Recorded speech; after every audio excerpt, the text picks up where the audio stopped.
सरकारी वकिलांच्या बदल्या आणि त्यामुळे फिर्यादीची होणारी गळचेपी. विषय फार गंभीर आहे आणि वास्तववादी आहे. असं म्हणतात की न्याय उशिरा मिळणे म्हणजे न्याय नाकारण्यासारखं आहे, पण आपल्या देशात केस वर्षानुवर्षे का लांबतात? तुम्ही कधी विचार केलाय की तुम्ही जेव्हा एखाद्या गुन्ह्याविरोधात न्यायालयात जाता तेव्हा तुमच्या बाजूने लढणारे सरकारी वकीलच अचानक बदलले तर काय होतं? एखाद्या गंभीर प्रकरणात प्रामाणिकपणे काम करणाऱ्या सरकारी वकिलांची अचानक बदली होते आणि नवीन वकील येतात ज्यांना तुमच्या केसचा क सुद्धा माहीत नसतो. याचा थेट फटका कोणाला बसतो? आरोपीला की ज्याच्यावर अन्याय झालाय त्या फिर्यादीला? आज आपण पाहणार आहोत की सरकारी वकिलांच्या राजकीय किंवा प्रशासकीय कारणामुळे वारंवार होणाऱ्या बदल्यामुळे फिर्यादीची कशी गळचेपी होत आहे आणि आपल्या न्यायव्यवस्थेतील हा सर्वात मोठा लूप होल कसा बनला आहे. नमस्कार, मी उदय ओंकार, जनहितार्थ जारीमध्ये आपणा सर्वांचे स्वागत आहे. आज मी जे काही आपणासमोर या विषयाबाबत मांडणार आहे ते अतिशय गंभीर आणि वास्तववादी आहे. याचे सर्व ठोस पुरावे माझ्याकडे आहेत, कारण गेली 9 वर्ष मी स्वतः हे अनुभवत आहे व आपल्या न्यायव्यवस्थेत चुकीच्या कारवाई किंवा प्रक्रियेबाबत प्रश्न विचारणाऱ्या फिर्यादीची प्रतिमा ही मलिन केली जाते. आम्हीच योग्य किंवा बरोबर आहोत व तू आम्हास काही विचारायचे नाही अशी आडमुठी भूमिका काही सरकारी वकील घेत असून त्यामुळे फिर्यादीचे अतोनात नुकसान होत असून याची राज्य शासन तसेच न्याय व विधी विभागाने तत्काळ गंभीर दखल घेणे गरजेचे आहे. असो, आपण आपल्या मूळ विषयाकडे येऊया की सरकारी वकिलांच्या होणाऱ्या बदल्यामुळे फिर्यादीची गळचेपी कशी होत आहे. सर्वप्रथम एक गोष्ट समजून घेऊया.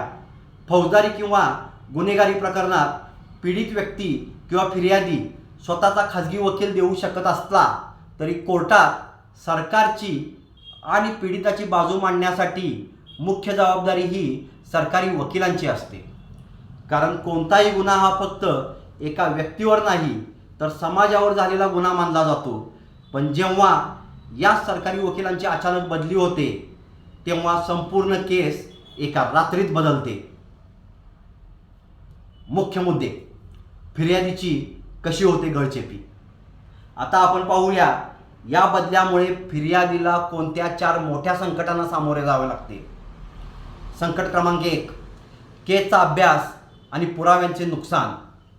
एका गंभीर केसमध्ये शेकडो अथवा हजारो पानांचे चार्जशीट असते. जुन्या सरकारी वकिलांनी महिने अभ्यास करून पुरावे जोडून एक रणनीती तयार केलेली असते. नवीन वकील आल्यावर त्यांना संपूर्ण केस समजून घ्यायला 6 महिने ते 1 वर्ष लागते. तसेच नवीन सरकारी वकील जर अरोगंट, फिर्यादीला किंमत न देणारे, फिर्यादीची कोणतीही बाजू न ऐकून घेणारे व जसं काही फिर्यादीच्या आयुष्यावर आपला हक्कच असून त्याचे आयुष्य मी ठरवणार अशा अहंकारी वृत्तीचे असतील तर मात्र फिर्यादी व जुन्या सरकारी वकिलांनी ज्या रणनीतीने केस चालवलेली असते त्यास हरताळ फासण्याचे काम असे नवनियुक्त सरकारी वकील करतात. संकट क्रमांक 2: तारीख पे तारीख आणि मानसिक त्रास. नवीन सरकारी वकील न्यायालयात आल्यावर सर्वात आधी काय मागतात तर मुदत. मला केसचा अभ्यास करायचा आहे असं सांगून पुढची तारीख घेतली जाते. परंतु त्यांनी जर फिर्यादीशी समन्वय साधून जी त्यांची नैतिक जबाबदारी आहे व मागील सरकारी वकील यांचेकडून आत्तापर्यंत खटल्यात काय व कशा पद्धतीने झाले आहे व आपण कोणती रणनीती ठेवली आहे याची माहिती घेतली नाही व खटला चालवला, त्या दरम्यान म्हणजे त्या खटला चालवण्याच्या दरम्यान जुने सरकारी वकील व नवीन सरकारी वकील यांचे खटला चालवण्यामध्ये जी विसंगती येते किंवा जर विसंगती आली तर त्याचा फायदा आरोपीच्या वकिलांना होतो. यात फिर्यादीचा वेळ वाया जातो आणि त्याला होणारा मानसिक त्रास हा सुद्धा शब्दात न सांगता येण्यासारखा असतो. संकट क्रमांक 3: आरोपींना मिळणारा थेट फायदा. फारसा अभ्यास न करता, फिर्यादीशी समन्वय न ठेवता फक्त खटला चालवायचा म्हणून अशा सरकारी वकिलांच्याकडून खटला चालवला जातो, तेवढा फायदा आरोपीचा असतो. वेळ निघून गेल्यामुळे मुख्य साक्षीदारांवर दबाव आणणे, त्यांना विकत घेणे किंवा घाबरवणे आरोपींना सोपे जाते. कोर्टात साक्षीदार फुटले की केस तिथेच कुमकुवत होते. संकट क्रमांक 4, राजकीय दबाव आणि हस्तक्षेप. अनेकदा राजकीयदृष्ट्या संवेदनशील प्रकरणात आरोपी किंवा वजनदार व्यक्तींना वाचवण्यासाठी चांगले काम करणाऱ्या सरकारी वकिलांची मुद्दाम बदली केली जाते आणि हे वास्तव आहे आणि थेट फिर्यादीच्या पाठीत खंजीर खुपसला जातो किंवा हे थेट फिर्यादीच्या पाठीत खंजीर खुपसण्यासारखे आहे. मग ह्याच्यावर उपाय आणि सुधारणा काय? मग यावर उपाय काय? ही व्यवस्था कशी सुधारू शकते? उपाय नंबर 1, निश्चित कार्यकाळ. एखाद्या महत्त्वाच्या खटल्यात सरकारी वकिलाला केस पूर्ण होईपर्यंत किंवा किमान 3 वर्षाचा कार्यकाळ निश्चित दिला गेला पाहिजे. उपाय क्रमांक 2, स्वायत्त अभियोग संचालनालय. वकिलांच्या बदल्या आणि नेमणुकांचे अधिकार राजकीय नेत्यांकडे न राहता स्वतंत्र न्यायवृंदाकडे असावेत. उपाय नंबर 3, हस्तांतर नियम. बदली झाल्यास जुन्या वकिलांनी केसची संपूर्ण माहिती लेखी स्वरूपात नवीन वकिलांना देण्याचे नियम कडक केले पाहिजेत. तसेच फिर्यादीला सुद्धा पुढील तारखेच्या आत कळवणे बंधनकारक केले पाहिजे. म्हणजे काय?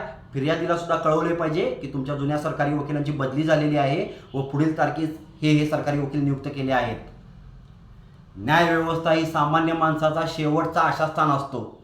पण जर न्यायाची अंमलबजावणी करणारेच राजकीय बदल्यांचे बळी ठरणार असतील तर सामान्य माणसाने न्याय मागायचा कोणाकडे? का आता न्याय मागायचाच नाही. सरकारी वकिलांच्या बदल्यावर कडक नियमावली असायलाच हवी.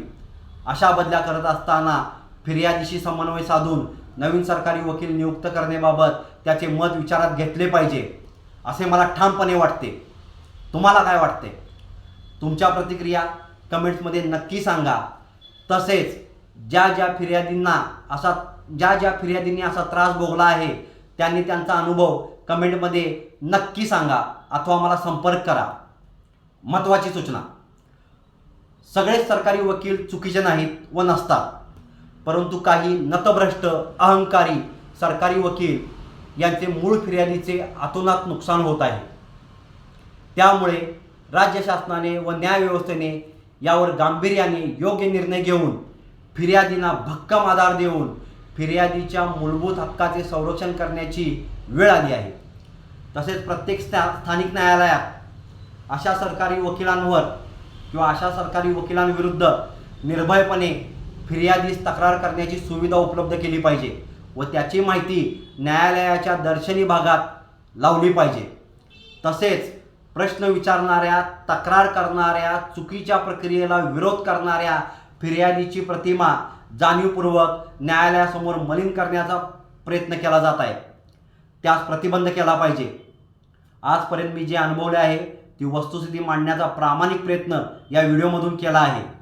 ज्यांना माझे म्हणणे खटकले आहे त्यांनी अवश्य माझ्या विरुद्ध कायदेशीर कारवाई करावी, जेणेकरून आरोपी झाल्यानंतर मला सर्व वस्तुस्थिती पुराव्यासहित मान्य न्यायालयासमोर मांडता येईल.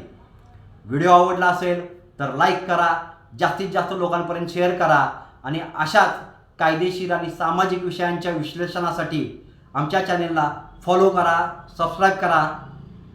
जय हिंद, जय महाराष्ट्र. धन्यवाद.